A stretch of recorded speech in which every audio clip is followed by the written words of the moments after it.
Good evening, and welcome to the Dreary Midnight Podcast. My name is Lisa. My pronouns are she, they. My name is Celeste. My pronouns are she, her. And tonight we're getting a little bit of a shorter episode because we have some cool things coming for you in December. I'm so excited. So excited. Oh my god. But It's gonna be so good. but that also means that we have to lighten up some main episode loads for November so we can actually record and edit a bunch of stuff. So we are yeah, doing lots of editing. we Sorry, are- Lisa. It's fine. I signed up for this. So tonight we're doing Longest Night Part 2. Yes, I was just listening to Longest Night Part 1. I was re-listening to it. It's so good. All right, let's get into it. Intro music. Intro music.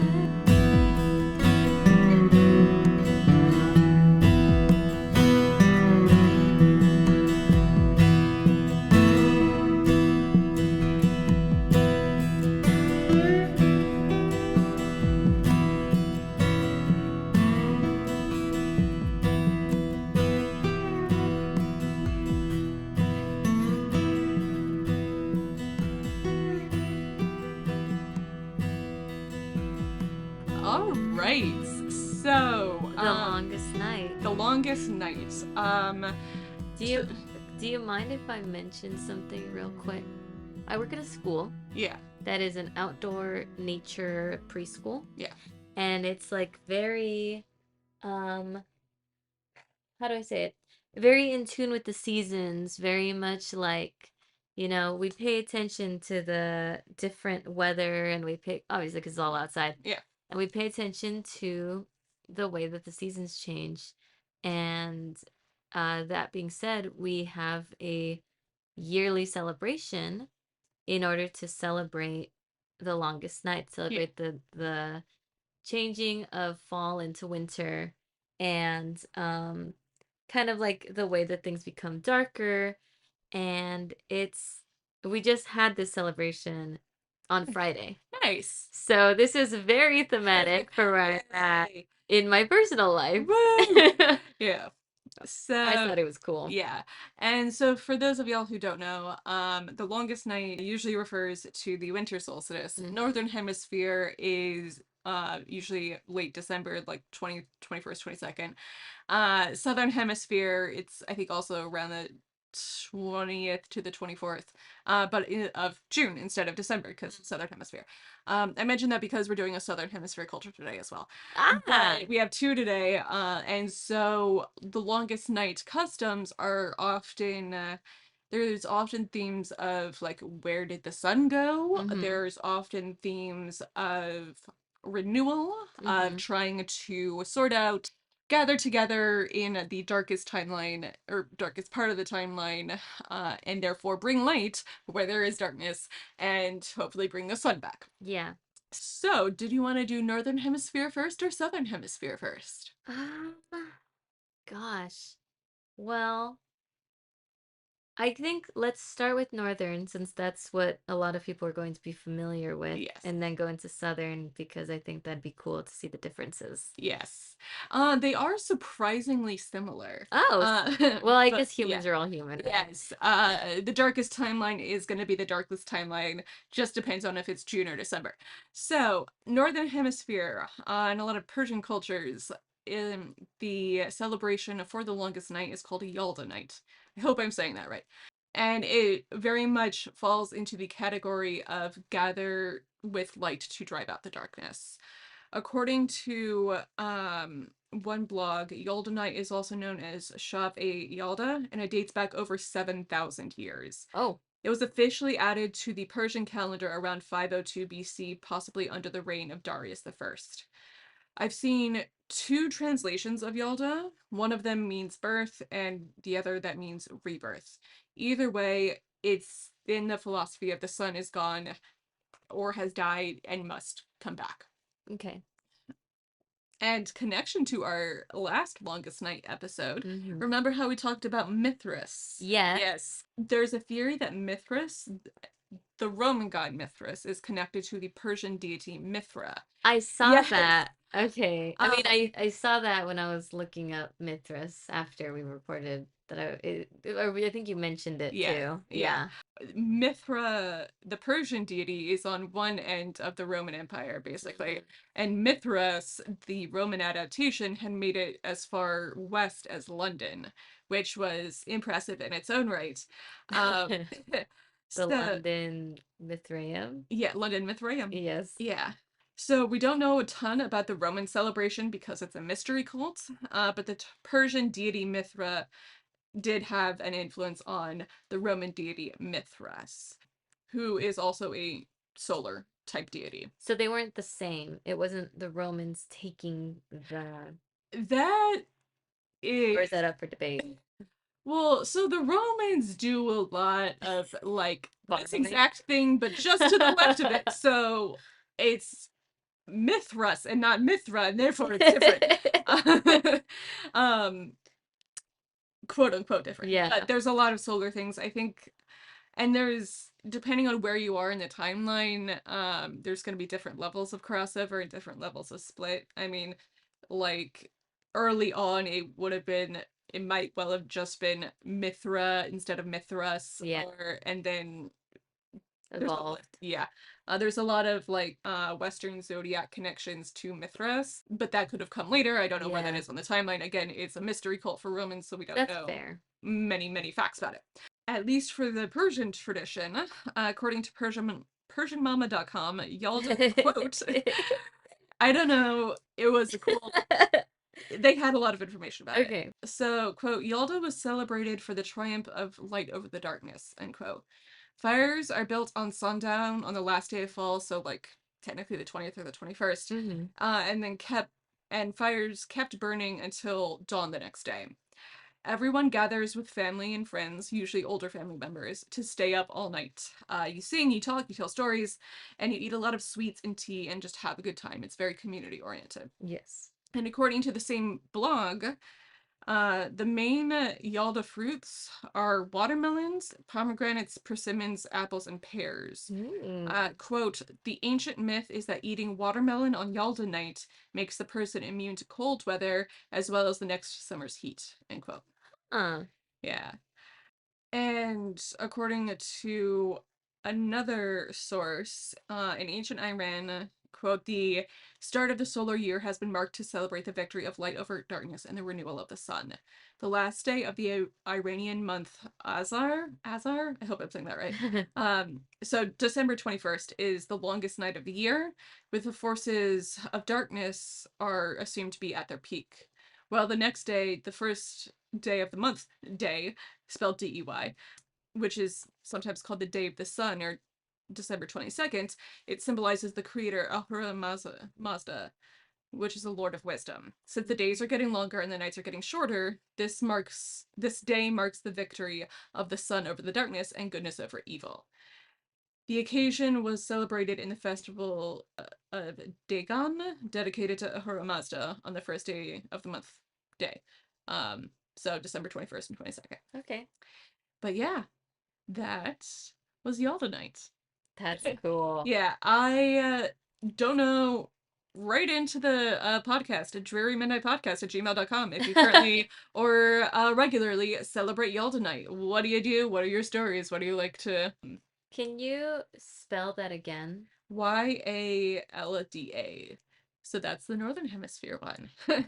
The only reason I asked to spell is because I was trying to figure out if it had like a Yule sort of No. thing. I know it's a different language, but I Yeah. thought it'd be fun if it was some sort of connecting there. Well, it's an interesting thing because if you think about the Indo-European language family, the furthest west it goes is like very Western India, and then the furthest east it goes is the English Isles. So, while there may not be a specific Yule official Yule tradition, Yalda, Yule, yeah, That's what I was yeah, it thinking. could well be that there is the yeah sound for the this is the dark timeline word Yeah. because a lot of like Indo-European languages, for example, with there's a Hmm.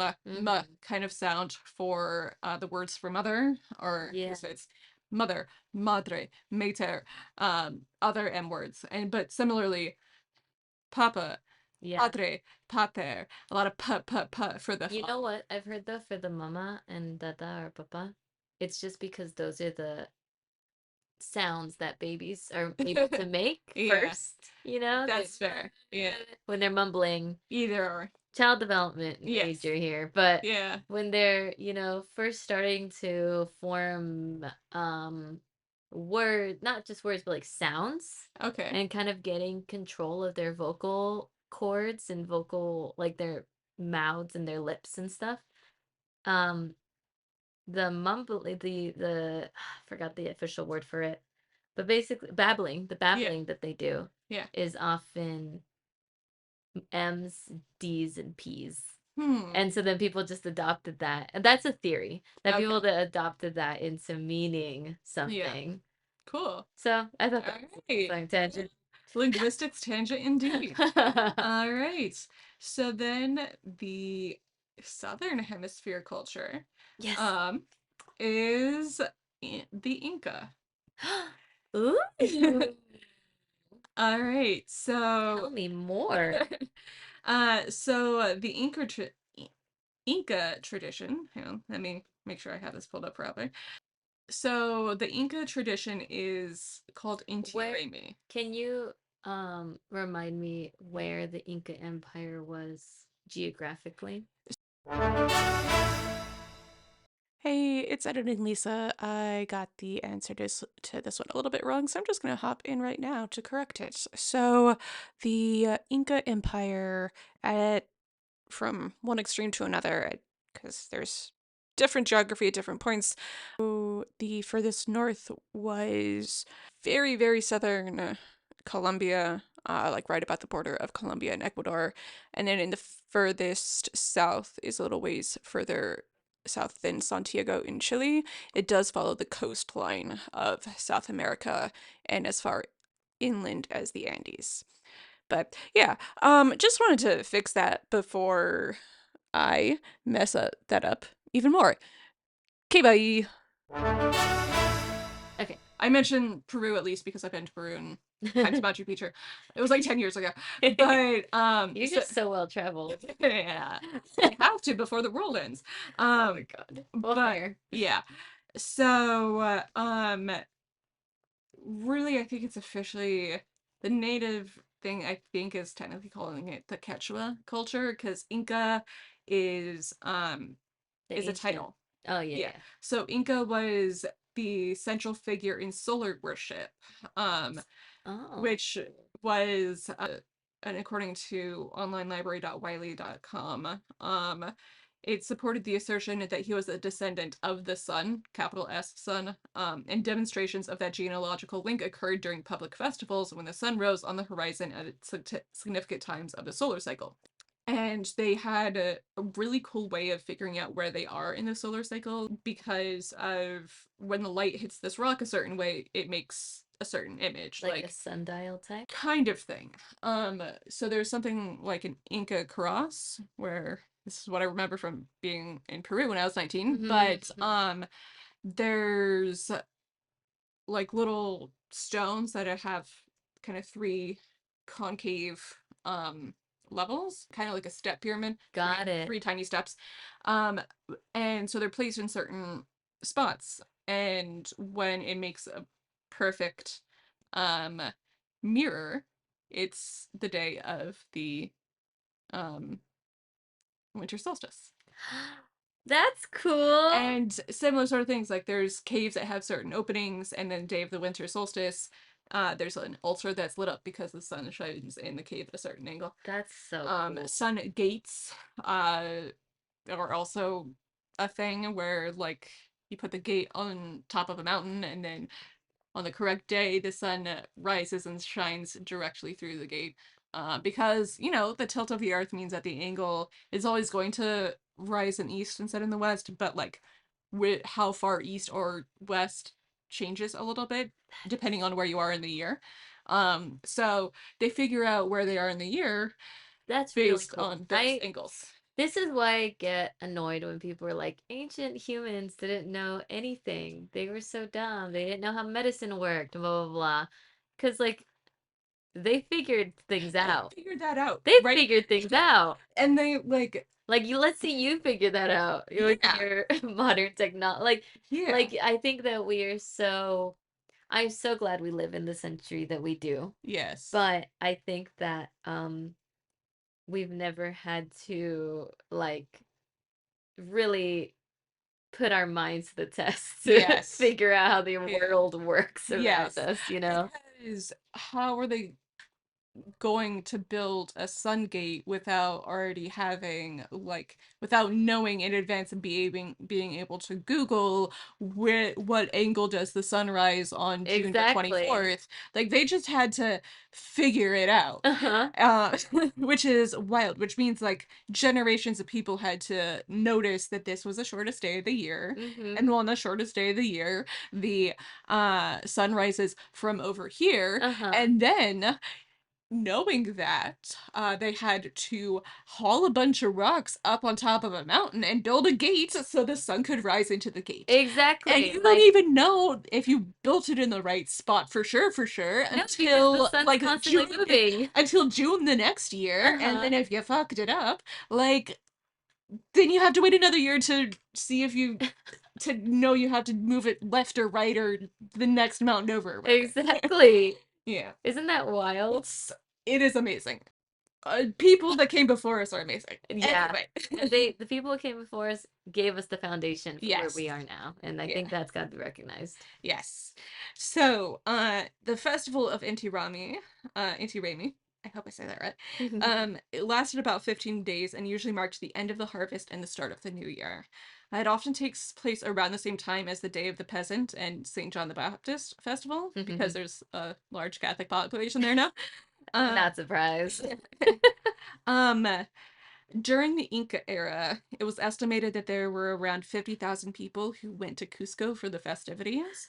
Nowadays, there's about 800 people with roles in the celebration, from processions to prayers to like playing the person who has the title of Inca. Mhm. And the event attracts around 100,000 people annually, Holy. which is wild.